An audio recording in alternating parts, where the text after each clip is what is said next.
Okay, welcome to the Logos Health Childhood Immunization Overview. This is Alicia Logan, one of the providers here at Logos Health, and I'm going to be talking about one of the things that comes up quite often in our communication and conversations with the members that we care for, and that is the topic of childhood vaccination.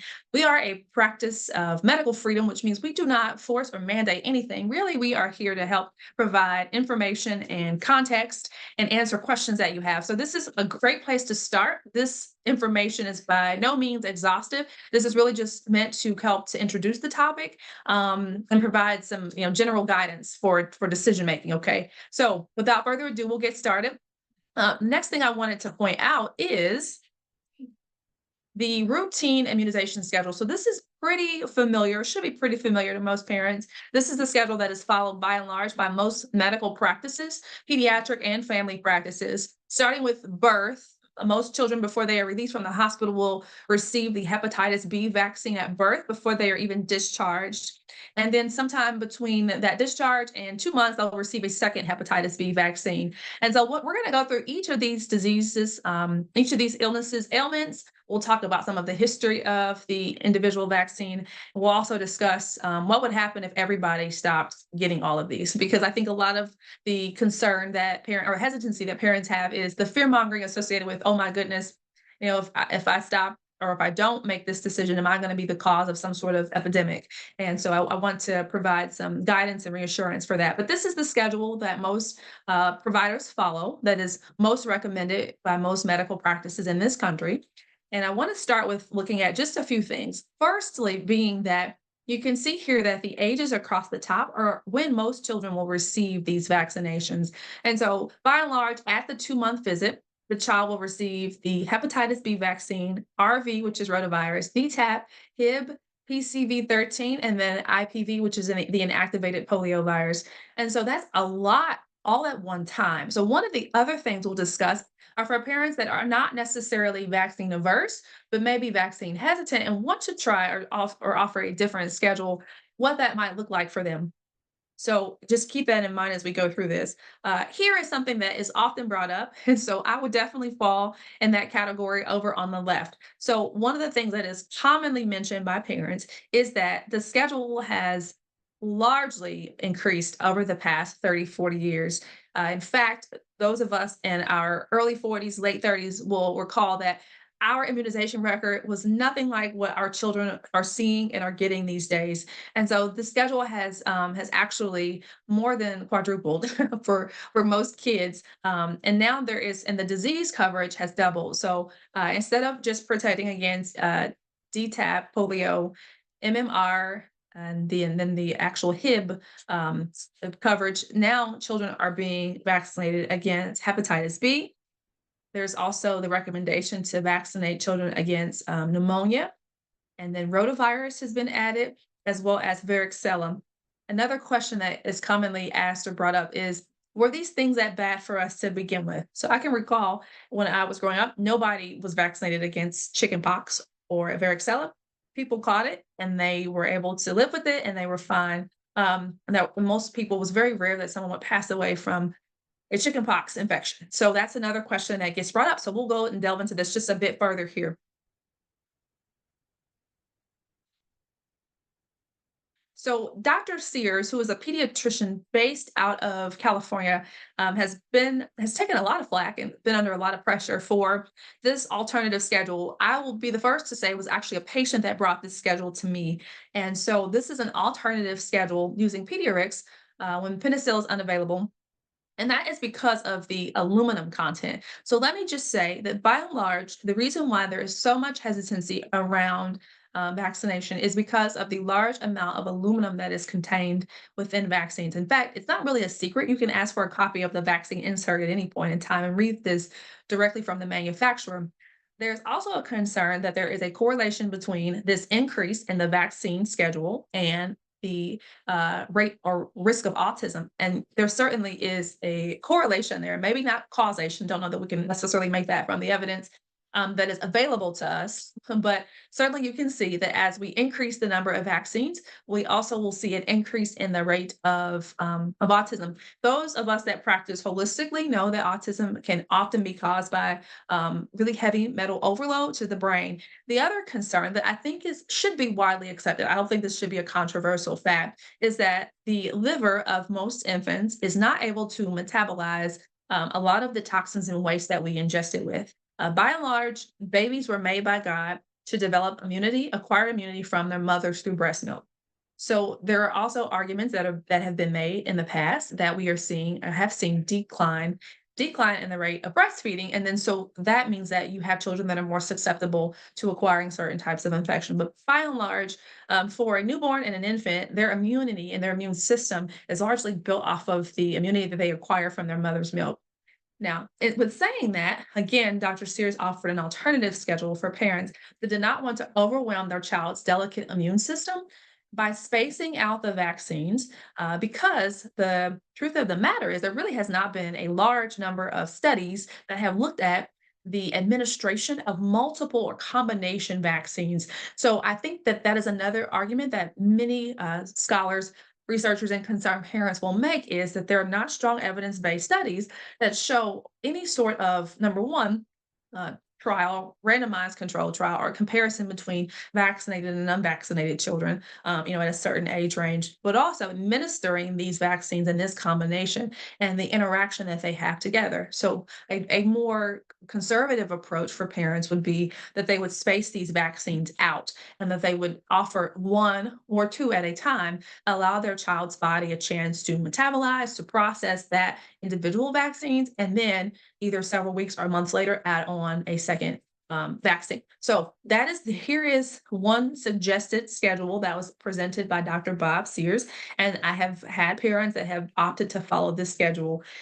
And so that is an option for those that want to take a different approach. Of course, you could certainly opt to eliminate some or all of these, but just keep in mind that this was centered around mitigating and limiting the amount of aluminum or heavy metal that the child was exposed to.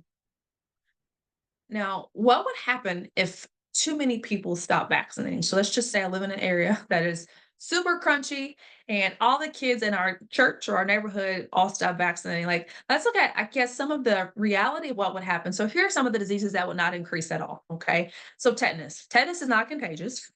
So keep in mind that four of the 16 vaccine preventable diseases are not communicable through casual person to person contact. Therefore, lower vaccination rates could not put those vaccinated or immunocompromised people at increased risk. There's also the concept, I guess, of herd immunity that people keep in mind, saying that for those children, adults that cannot be vaccinated, so the immunocompromised, they benefit from the fact that the majority of those around them are. And so then the argument becomes it is almost selfish in the mind of some that healthy, able bodied people choose not to vaccinate. Because, particularly during COVID, there was this theory that you are putting others at risk by choosing not to vaccinate. Now, I think hopefully the evidence has largely dispelled that myth, and we've realized that that is not the way that things work at all. But just keeping in mind that that is the theory. The other thing is hepatitis B. So hepatitis B only spreads through sexual contact, or blood or fluid. So the sharing of IV needles or mixing of blood, not casual contact. And so that is one that parents largely will express concern about because if the mother does not have hepatitis B and the father doesn't, and what is the risk of the child contracting that? HPV, which is the human papillomavirus, is spread only through sexual contact. So, therefore, it is not communicable in a casual manner, meaning that if a child opted out of that, they are not putting anyone else at risk by choosing not to vaccinate themselves against HPV. And then meningitis is carried asymptomatically in the nasal passages of about 10% of folks anyway. And so it's often your own germ which flares up and causes infection. And once sick, it doesn't spread through casual contact. So just keep that in mind. That I think for context, those four are largely individually based, and I think that is probably the trouble that many caregivers or primary care providers find themselves in is that we are not individualizing risk. So we are not looking at individuals and helping them to make a decision based off of their individual risk factors. Instead, we are broadly categorizing that entire schedule to a general population of people, which is not necessarily the best approach. The other thing to keep in mind is that these vaccines, so 5 of the 16 vaccines only protect the individual receiving the vaccine. So they don't keep disease from spreading to other people. So polio, this is an injected vaccine which only prevents internal neurological symptoms in the person who's vaccinated. So it doesn't prevent the transmission of the disease in the population. Pertussis, so the acellular pertussis vaccine, it may help prevent individual cases during young childhood, but it wears out quickly and it does not prevent transmission within the general population. So keep in mind in 2014, 90% of all California children who caught pertussis were already vaccinated. This is one that often they will approach family members about when someone is pregnant, saying that you need to get a booster, you need to get another one, because I think it's largely recognized that the protection wears off. The flu and COVID, right? Like, enough said. I think we realized that our president probably being the prime example, who's had the vaccine and multiple boosters. Not only does it not, it protects you to some degree, but it certainly doesn't protect anybody around you. And then even that protection can wane. And the flu, even pre-pandemic, was always hit or miss. Those of us that work in healthcare know that, often there is a predictive model that is implemented in trying to establish the flu vaccine, and sometimes it is off. Sometimes people, and this is not, I guess, controversial fact that many of us that were mandated to take the flu vaccine still experience those symptoms, or still know of colleagues, coworkers that experience that, just because we had a bad batch is what we would say. Like, this year, this strain was off. So I think we're well aware of that. And then diphtheria and tetanus. So tetanus only protects you. That's why you get a booster. It's only, I mean, me getting the tetanus vaccine, if I choose to get one or not, is not going to affect anybody else around me. Diphtheria, it prevents the disease toxin from causing individual disease, doesn't prevent you from transmitting it from person to person. So that those all protect individual vaccination, or in the individual receiving the vaccination. So here, I guess, are some others that have more limited protection. So pneumococcal. So there's like 80 strains of pneumococcal bacteria. The vaccine only contains 13, so PCV 13. So that, sometimes you get a strain that you weren't protected against. And then the flu, there are several different strains of flu we just talked about. Sometimes, that's particularly now with COVID, I think it's disrupted a lot of that. We don't even have a predictable flu season anymore. And then HPV, we also discussed, there's like 100 strains of HPV. The vaccine protects against the more popular strains. So just bear that in mind. Now, here are some diseases that may, again, under the context, if everyone in your neighborhood or in your city or in your church stop vaccinating, right? This is the concept that we're placing this in. So these vaccines have helped lower the prevalence of certain common childhood conditions, and they can prevent symptoms in some individuals who receive them, okay? The incidence of these particular diseases might increase if vaccination rates decline, but remember, it needs to decline in a significant manner. But just how deadly would they be? So, just as an example, if everyone opted or decided to stop being vaccinated against chickenpox, and we saw an outbreak of varicella, is that going to be deadly? Is that going to cause significant problems? What really would that look like in context? Keeping in mind that 35, 40 years ago, there was not a chickenpox vaccine. And so, like measles, almost every child who would catch chickenpox, I mean, the fatality rate was like 1 in every 60,000. So that's in the population as a whole. Only 1 in 2.3 million people died of complications from chickenpox. So very rare. Rotavirus is a mild illness that has an extremely low death rate. Prior to the vaccine being introduced, it was about 1 in 10 million. And that's one that kids will age out of. So if a parent opted to not vaccinate their children, and they decided that they wanted to start vaccines at age 4, but when the child's immune system became mature enough to process some of these vaccines, the rotavirus would not be recommended because they would not be high risk for that infection. So that is one that they would age out of altogether. MMR is one that's been around for a while. That's one that I took 40 years ago.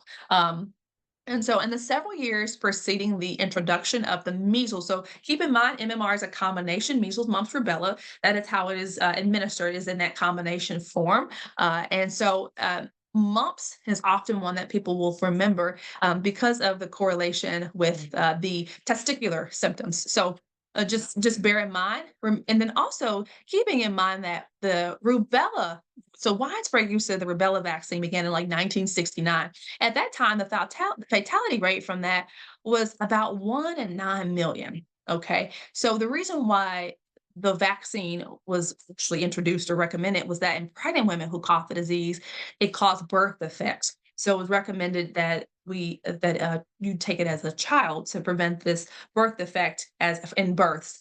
So just keeping in mind kind of what life was like before the vaccine was introduced, why was it introduced, what was the incident rate, and so again, some of these were extremely rare. Complications from this was extremely rare, but I do understand, particularly with polio.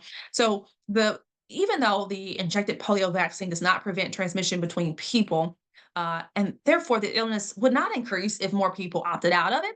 It's useful to know that polio is one that people will remember often because before widespread use of the vaccine, which was introduced in 1955, the fatality or permanent paralysis rate from the disease in the US population was about 1 in 100,000 people. So, slightly higher incidence than some of the other diseases, which means 95% of people who caught it had no symptoms. And then there were 4% of people who had minor fever and upset stomach. But certainly, it's that 1% of folks that suffered severe neurological symptoms and paralysis that we see, that we hear about, and that is the small minority that has really created this majority rule. And so, by and large, I would say one of the key takeaways is to support your own immune system, because whether you choose to vaccinate or not, you still have to have a healthy immune system to be able to ward off and to fight any infection at all. So, just keeping in mind, if you look back at the fatality and complication rate, that helps us to get a picture of what we could expect if everyone were to stop vaccinating. Now, so here's a question. So, what would actually happen if a significant number of people opted out of these? So, in summary, first, more than half of our 16 vaccines don't even prevent the spread of diseases through everyday casual contact. So, let's just say that. So, more than half of them do not prevent the spread of diseases through everyday casual contact. And what that means is it doesn't mean that you couldn't catch it, it just means that from me having a conversation with someone or sitting in the same school or classroom or church setting with someone, it's unlikely that the vaccine would keep me from spreading that. And COVID's a really great example of that. Secondly, based on the data that we just looked at, and from looking at the pre-vaccine era in the US, the risk of fatalities and complications if certain contagious diseases came back is low. So that means that if we did see a resurgence of things like chickenpox or varicella, the likelihood of it causing significant outcomes is low just based off of historical context and perspective. So to put this into perspective, the risk of dying or being permanently injured or harmed by any of these diseases in the years before vaccines was actually lower than the risk of being struck by lightning in your lifetime. So, which is 1 in 12,000. So, in fact, the flu, which is an illness we all have dealt with at some point, even though many people are vaccinated against it, it actually causes more fatalities than any other vaccine preventable disease. So, some food for thought there, right? So, and that was both now and in the years right before each vaccine was introduced. So that is strictly evidence based. I guess perhaps more importantly, the number of unvaccinated children would have to significantly increase for there to trigger a resurgence of contagious diseases in our population. So, according to the CDC, and this was as of I think 2022, less than 1% of U.S. children are completely unvaccinated. So there is a population of patients that are, and then there is some that opt to just do some.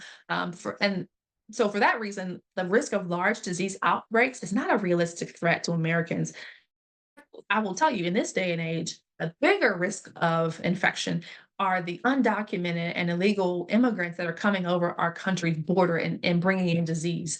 That is really should be a priority in this country above those Americans that choose to either delay or withhold vaccines from their otherwise healthy children. In fact, there are unique and strains of TB and other things that we've not certainly not discussed in this presentation, but that are larger concerns. In the event of an outbreak, instead of like mandatory vaccination for everyone, um, Typically, isolated quarantine and targeted vaccination, if necessary, is more effective and appropriate in terms of like a public health perspective. So, meaning that to make a general statement that everyone needs to be vaccinated, despite those folks that have healthy, optimal immune systems, is probably not the best approach. It certainly isn't a trustworthy approach because people were very aware of their own health status and realize that there are other ways to overcome disease. But instead, isolating those people that are more at risk, such as the elderly, because you naturally have a decline in immunity as you age, is a more appropriate approach to take.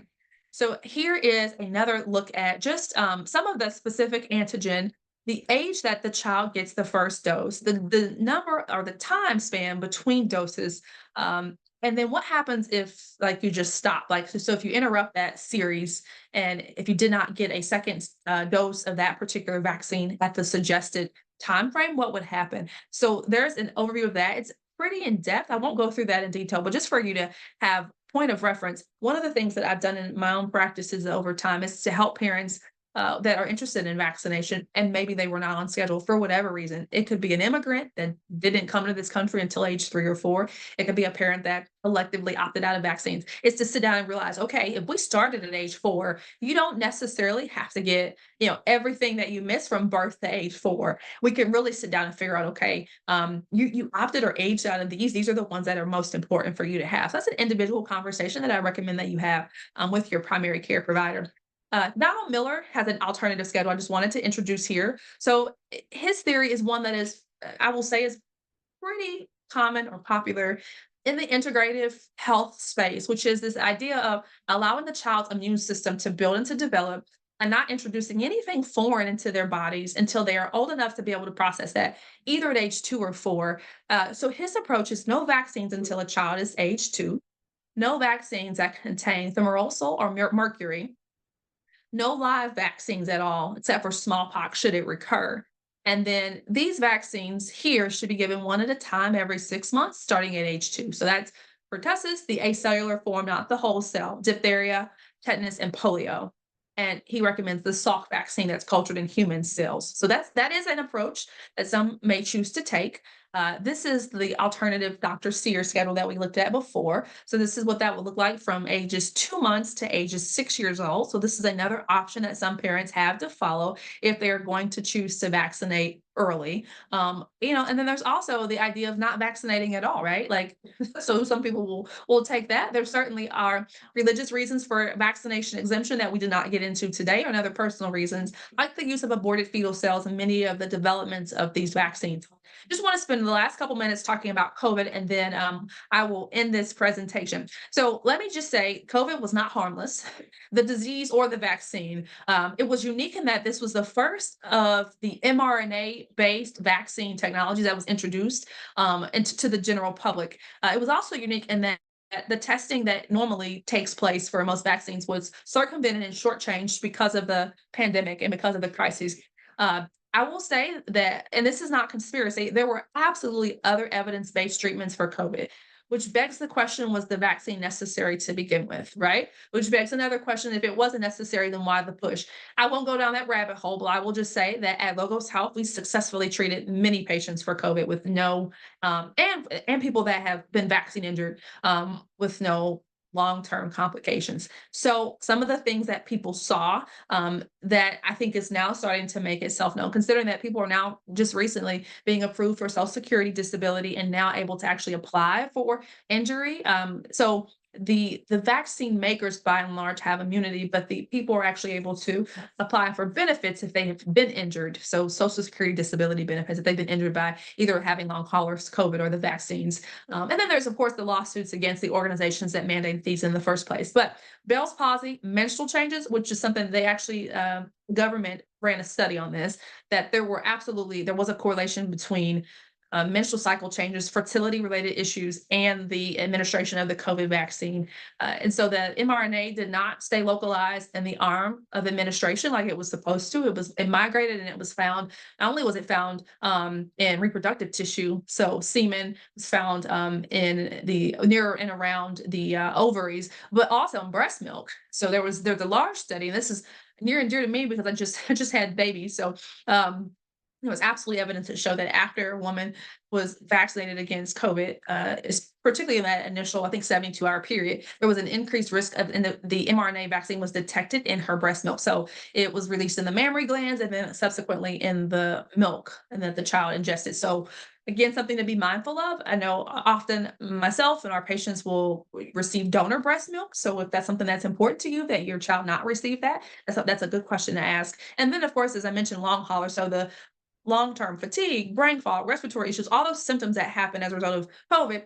And it was approved down to ages 6 months. And so, and in pregnant women, which was very unique, that we typically don't do that in children, particularly if they don't have an increased risk of complications from an infection. So that is one I can confidently say that I probably would not think twice about as far as giving myself or my children, just because of all of the resources that are available to help treat that and prophylaxis that's available to help prevent you from catching it in the first place.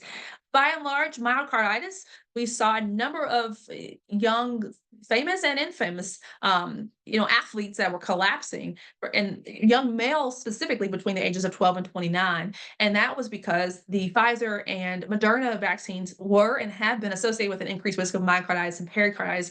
So this is important for clinicians as we are doing our sports physicals and that thing for the, those types of things for athletes. It is imperative that we ask, hey, have you had the COVID vaccine? How recently have you had it? Have you had a booster? How many did you get? All those things, right? That risk does seem to be cumulative. So the more vaccines you have, there is certainly an increased risk for that. And there is a specific age group. And what's interesting is, by and large, that age group, males ages 12 to 29, tends to have like the best immunity, right, when compared to like the general population, like older adults, and usually very active. So in saying that, there are certainly other ways to mitigate COVID risk outside of vaccination, knowing that there is a risk in that specific age group. And then, of course, thrombosis.